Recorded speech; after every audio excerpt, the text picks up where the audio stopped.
I'm Robert Ray. And I'm Robert Gray. And this is ImpossiBalloon. I created the sponge ball and balloon many years ago. I was inspired by the silk into balloon, but I was working with sponge balls and wanted to take sponge balls in a different direction. So I put a sponge ball and made it penetrate the balloon. And I was extremely interested in the fact that you get this very visual moment where the sponge ball appears to melt into the balloon. And I was also very interested that they could touch it. But what made me take it a step further was the idea that if you take a sponge ball and put it through a balloon, that it would take on the qualities of the balloon, so that when you pop the balloon, you wind up with an explosion of sponge balls. And that was the foundation and basis for the effect.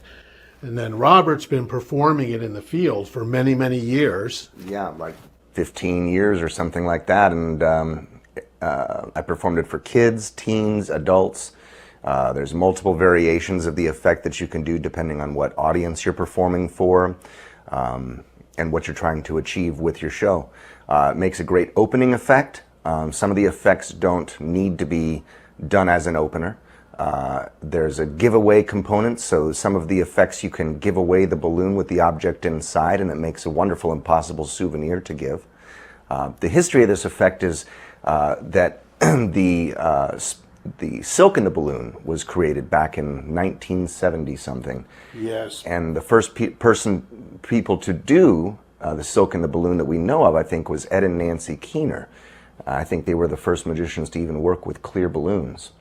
And then in 1977, Magic Ian created the coin balloonacy, and the coin in the signed coin in the balloon, which is an awesome effect, but it's been discontinued. Production right now. So yeah, he has some amazing work with the coin appearing to be outside very clearly and then penetrating, also with a marked coin going into the balloon.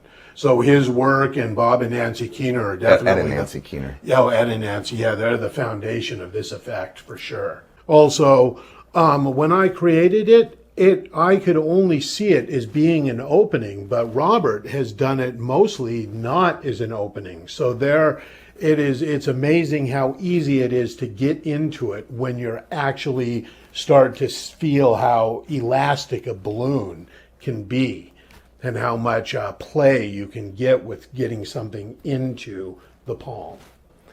And there's so many different variations. You can do this in the bar, you can do this in on stage, on close-up, parlor, whatever. There's lots of different variations. There's variations for two performers to do it or just a single performer. So with that being said, I think we should get into it. Yep.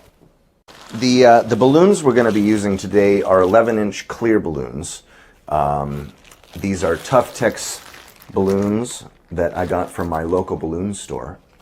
You can also go online and order Qualtex balloons. You want 11-inch or 12-inch clear balloons. It gives you a little bit more give and elasticity with the balloon for the 12-inch than with the 11, but you don't really need the 12-inch. We'll just use the 11 today. Yeah, the nice thing about using a 12-inch is that if you're doing any of the versions where you have a larger load, it gives you a little bit more play with that inch in the larger balloons. And it's also very important when you blow the balloon up to blow it up a little larger and then let some of the air out. It helps a lot in the elasticity of the balloon. Now, not all balloons are created equal. Some of the clear balloons are, if they're old, if they've been sitting in a factory too long, they can get brittle and pop really easily. Qualtex makes really great balloons. These Tough-Tex are also great.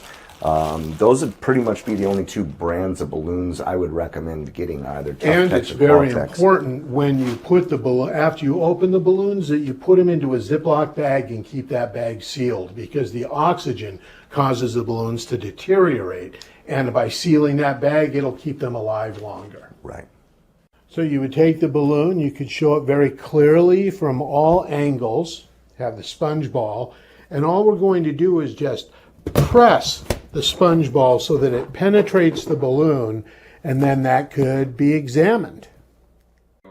So this is the explanation for the sponge ball and balloon. You're going to take your fingers and work them into the neck of the balloon. And it's very important you take your time when you do this. Use 2 fingers from both hands so you create a real good opening. Make sure your fingernails are trimmed. Yes, that helps a lot. You want to take the balloon and insert it into the neck, just like that, and then pull it free. Now, when you blow it up,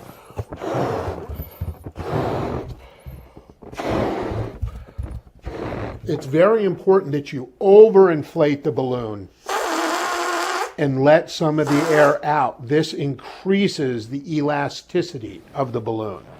And then when you tie it, it helps to use 2 fingers as you pull the knot through as opposed to just 1. Makes the tying much, much easier. To get into the palm, I want to point out that we think that you should inflate the balloon with an air pump, because when you do, it stays much more clear. When you use your lungs like I just have, you can see how it's starting to cloud. So it gets increasingly cloudy. This one was done about 8 minutes ago, and you can see how it's cloudier.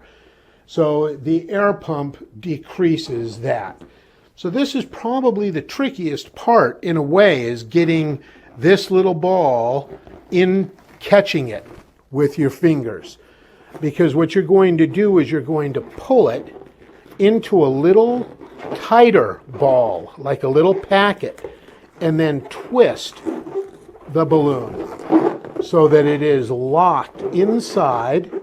Then between your middle and ring finger, you're going to put that little packet so that it is trapped. Now this facilitates a really amazing palm because you've got a lot of angles where you're very clean from. You'll then take another one of the sponge balls and you're going to press it into the balloon.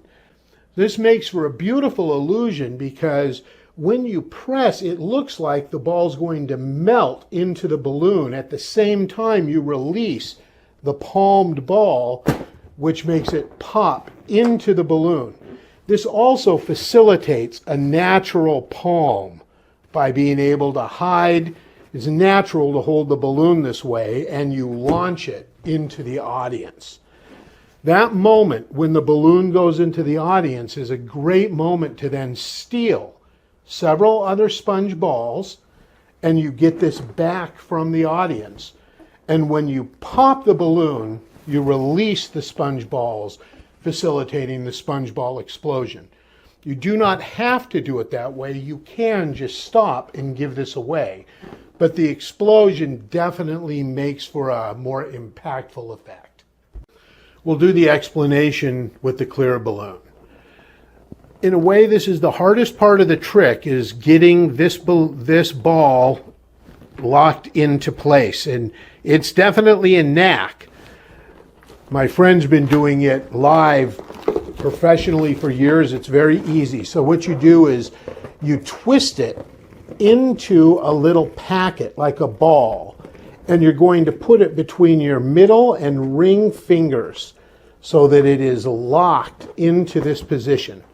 Now this is what you have to be careful of. You can see how it started to come undone. If that happens, you just have to re-grip it, pull it tight, and re-ball it. That does happen from time to time. So in this position, you have a very clean moment where you can see from almost every angle, this is your dirtiest moment right here.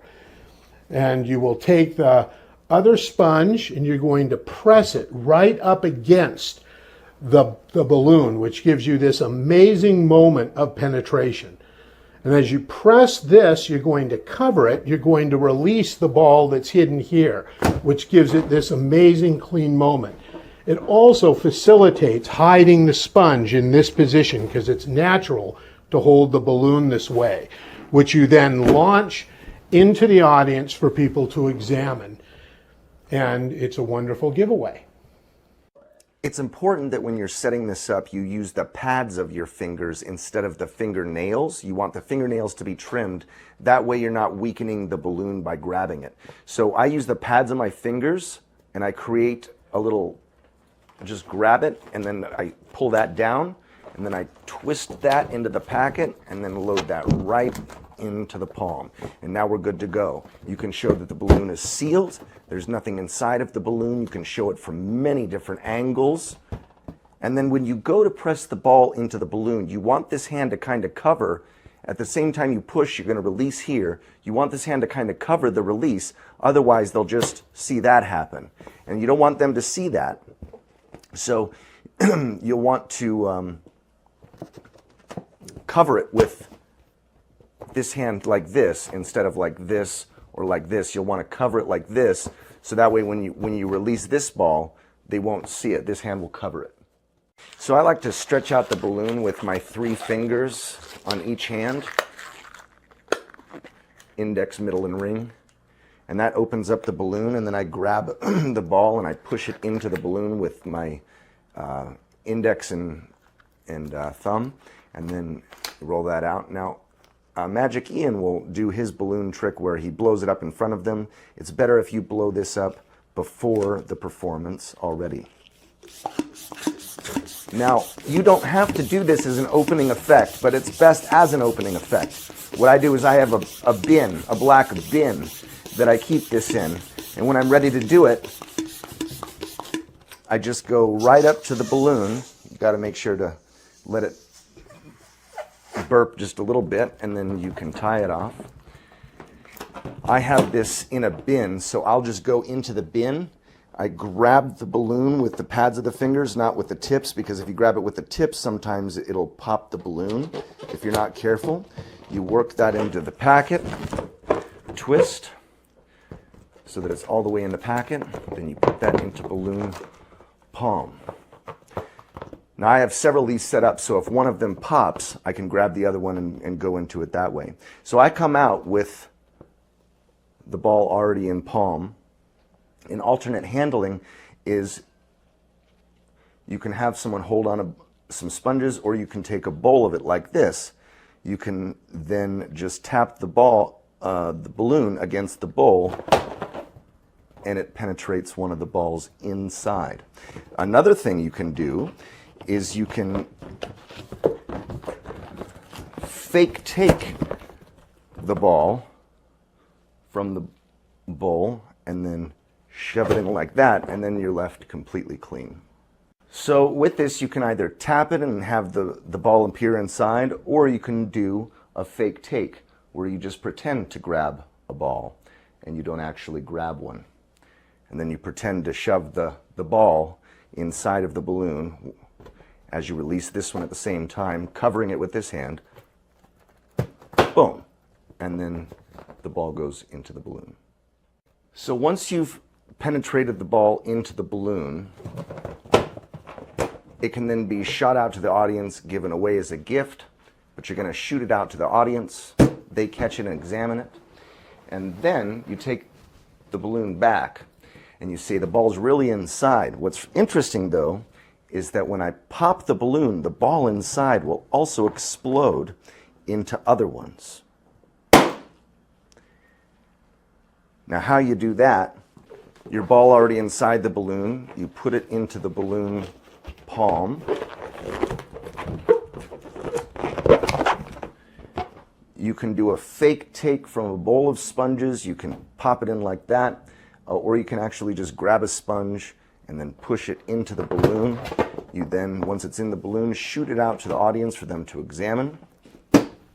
When they do that, this hand goes into this pocket, into the right pocket, to ditch the sponge. At the same time, you can grab a handful of sponges from this pocket, or if you want, you can just have it in this pocket, and then you add the palm sponge to the other sponges you grab from your pocket. When you take the balloon back, you make sure these are nice and tucked away in your hand. You grab the balloon. You take the balloon popping cork, which I'll show you how to make. You pop the balloon at the same time. you release these sponges in your hands, and it creates this beautiful explosion of sponges all over the floor, and they scatter. It's an amazing moment. We're going to show you now the coins in the balloon version, where you put some coins into the balloon, you blow it up, making sure that your fingers seal the balloon pump on the balloon so that the air doesn't escape. Overinflate it beyond what you think you need.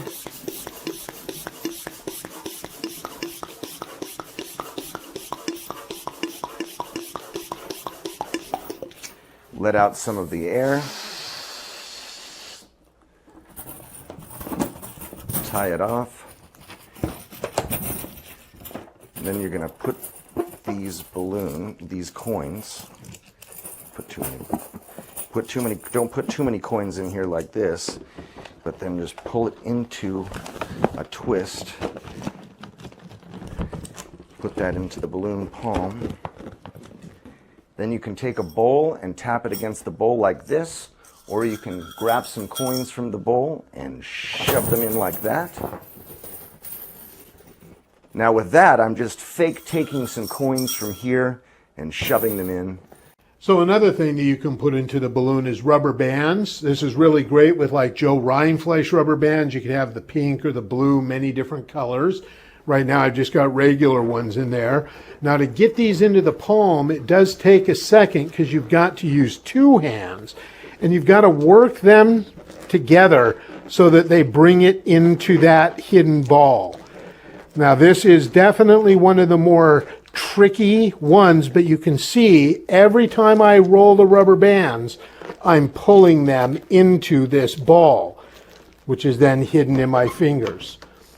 Just a couple more there. Now they're all there, and now you twist the balloon, and you can see all the rubber bands are completely contained, which now allows for the display. You can have a spectator hold a bunch of rubber bands, so you just get a bunch, or you can do the fake placement and just like that, and you wind up with numerous. It's nice if you have some still in your hand, same with the coins, because it's like some of them didn't make the whole journey in. And it lends to like a credibility that the balloons, the rubber bands you were holding were the ones that you put into the balloon. This is the egg in the balloon variation 1, where you show a clear balloon, completely empty. You have a carton of eggs. You just reach in and grab one of the eggs. You can push it into the balloon right about there. And then you can hand that out to show that the egg is really inside of the balloon. Then you can then pop it and show it's a real egg and crack it. So you're going to twist the egg into a real egg into position. You can then grab an Alan Wong sponge egg from the carton here and pretend to push that into the balloon. Or you could do a fake take from an empty spot of an egg and pretend to push that into the balloon as you release this at the same time. This is a little tricky, and so that releases. If there's a hole that ends up being in the balloon, you can plug that with your finger and keep that going longer. Or you can pop it and show it's a real egg inside. So you can either do the penetration with an Alan Wong sponge egg, or you could do a fake take. Either way is great. And if you want, instead of doing it with a real egg and jeopardizing it breaking, you can also just do the whole routine with a sponge egg, which is much easier to get in the balloon than a real egg, and there's no chance of the sponge egg popping. You can then put the sponge egg into the balloon palm, really easy. You can then show a Alan Wong egg and push that in, and then squeeze that, and then hand that out, show. And you don't have to, you don't hand out the sponge egg version. You show it and then place it away. You can also do the fake take, so all you have to have is one sponge egg, and then you can fake take and pretend to put it in the balloon that way as well. And that is the egg in the balloon. And this is the somewhat mess-free version of the snowstorm in China in balloon. You have to be very careful with this. It already has a piece of tape holding all the snowstorm packet in place, but you can take another piece of tape and wrap it around it, making it a little tighter and less likely to break apart inside of the balloon before you're ready for it to.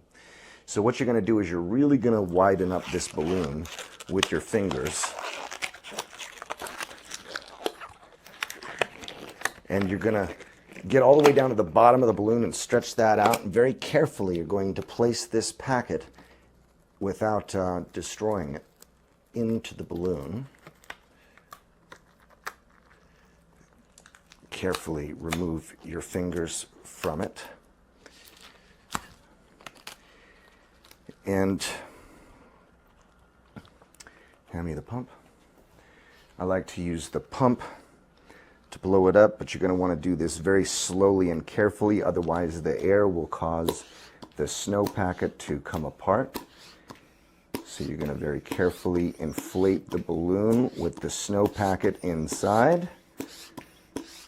And again, you're going to overinflate the balloon beyond what you think you want it to be, and then let some of the air out to give it more elasticity so it's not so easily popped. That's a big key.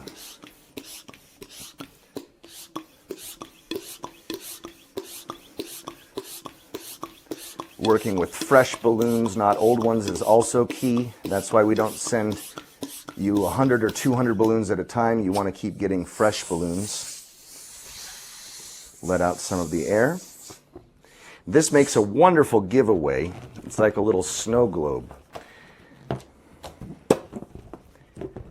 Once it's there, you carefully, with the pads of your fingers, pull that down, twist it, and now it's pretty safe. Just keep twisting it. Now it's kind of destroyed, but you put that into the balloon palm, and then do a fake take where you don't have to grab too many pieces of confetti, but grab a couple pieces, but act like you have a whole handful here. But all you need is just a couple pieces. Then when you go to shove it in the balloon, a couple pieces fly out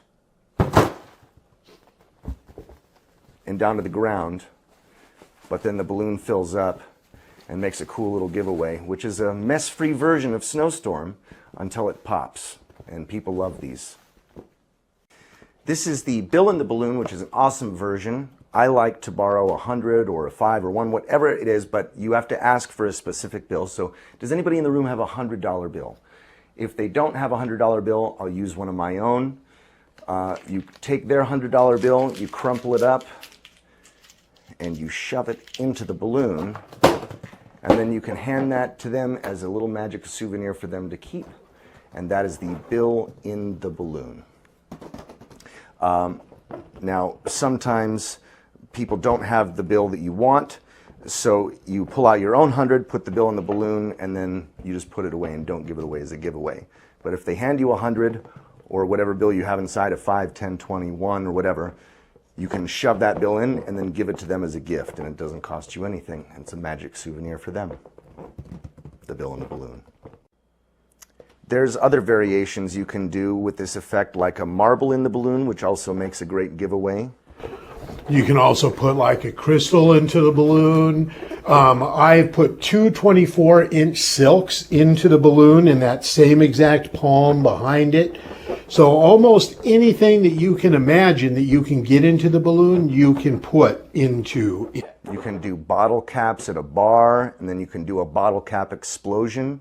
You could do a piece of candy in the balloon, which you can give away as a souvenir, or you can do a steal of candy and then pop the balloon and do a candy explosion like it's a piñata. There's lots of different variations and things you can do with this effect. Just let your imagination take you on a wild journey with it, and you'll have a lot of fun. Yeah, remember, there's almost anything that you can get into that balloon, you'll be able to get into that little palm in your hand. And some things like the bottle caps or coins will sometimes weaken the integrity of the balloon. So you want to be careful and mindful of that. And enjoy. Have a lot of fun with the effect. We have, and I'm looking forward to hearing what you put into a balloon. And the reason that happened is because we tried to do the effect twice in a row, which you shouldn't do. And the coins also can sometimes weaken the integrity of the balloon. So if you're going to do this, just set it up, do it once, come out, perform it, and you shouldn't have any problems. Thank you for purchasing ImpossiBalloon. We really appreciate it. Your imagination is your limit with what you can put into a balloon. We've put in bottle caps, coins, sponges, silks. There's so many different things you can put into a balloon. Anything that'll fit into the mouth of that balloon will almost always go into that palm. So really enjoy it, experiment. We'd love to hear what you get into your balloons, and we hope you enjoy the effect, get a lot of use out of it. Please leave a review, let us know what you think of it, and we hope you have a great time having a magical experience with balloons. I've been doing this effect for over 20 years in my professional shows, in walk-around settings, in corporate environments, for kids shows, and I'll do a different variation depending on who I'm performing for. But it's really versatile and can play to almost any audience, and you can set it up in the fly. You don't have to do it as an opening effect if you have a little bin, or if you have an assistant who can hand you the balloon, or hold the balloon into balloon palm themselves, and then you can place things into balloon if you have an assistant holding the balloon, and then you can place it in like that. It makes it easier. Or you just have them, you set it up ahead of time and use it as an opening effect. But we really hope you'll enjoy it. We know a lot of different kinds of magicians will get great use out of it, and thank you for purchasing this effect. Please review it. I'm Robert Gray. I'm Robert Ray. Thank you very much.